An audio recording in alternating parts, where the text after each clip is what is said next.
Among the devastation and damage is the disruption to people's lives in Durban as they start to count the cost.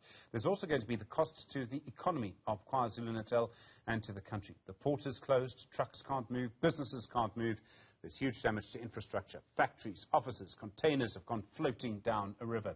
Denys Hobson is the head of logistics at Investec for Business. Denys, good afternoon to you. I can't remember something like this happening before. The disruption to business must be unprecedented in that area. Yes, good afternoon, Stephen, and to all the viewers.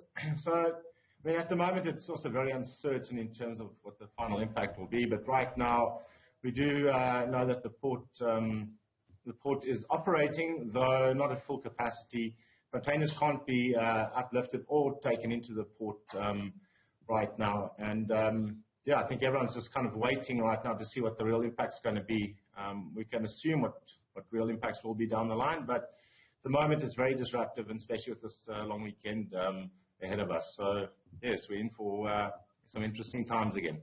Many companies use what's called a just-in-time logistics system. So that means that if they will receive in the shop that they're going to sell it from, they will receive a good on Monday, and they will sell it on Tuesday. They might even sell it on the same day.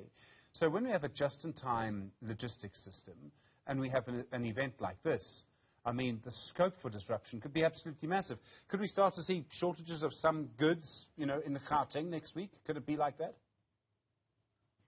So if you're working, I mean, just coming to your point on just-in-time supply chain, you know, if companies are working on a just-in-time supply chain, there will be obvious disruptions to them. Though, you know, I think with what's happened in the last 2 years, quite a few companies, most companies have moved away from that and actually increased their inventory holding to accommodate for the longer lead times on the different routes, whether it be from the Far East, Europe, or the Americas. So, you know, having spoken to some of our clients, we know that they seem to be okay for now, but there will, you know, if this drags on for much longer, or vessels start bypassing Durban port, which some have already, and that carries on for, you know, a period of time, then there will be a shortage. I think also the warehouses and distribution centers that have been impacted with the flooding, some are still assessing their damage, but you know, they won't be able to get stock out into stores and onto shelves. So, you know, for some there will be a real impact right now. I think the saving grace is this is traditionally a low volume season in terms of Q2 shipping into South Africa, though the concern would be on the export side as we head into the citrus season again. And obviously automotive, depending on how their production lines have been planned, could face production stops if this goes on for much longer. And it's a big moment for the citrus industry. They've literally just got access to the Chinese market. They could miss their first season. With the ports being closed, I mean, with the port of Durban being closed, is there any other way to move goods at the moment? I'd imagine you can't really. So if a shipping line's willing to bypass Durban, they can go and call Kucha. So there are a couple that do that, but not all shipping lines call Kucha. So that would be the one option. We've already started moving containers from Kucha up to the likes of Johannesburg and the surrounds. Cape Town is another option, though Cape Town port itself has faced significant challenges with congestion and long berthing windows. So vessels have been emitting Cape Town as well. But, you know, the other side is if stock is critically urgent, it could force some importers and exporters that are trying to get orders out to revert to air freight, which is obviously a lot more expensive. But, you know, for now, the port's discharging vessels. It's the incoming vessels that will be impacted, and especially the larger vessels. So they look like they're going to be moving down to Kucha.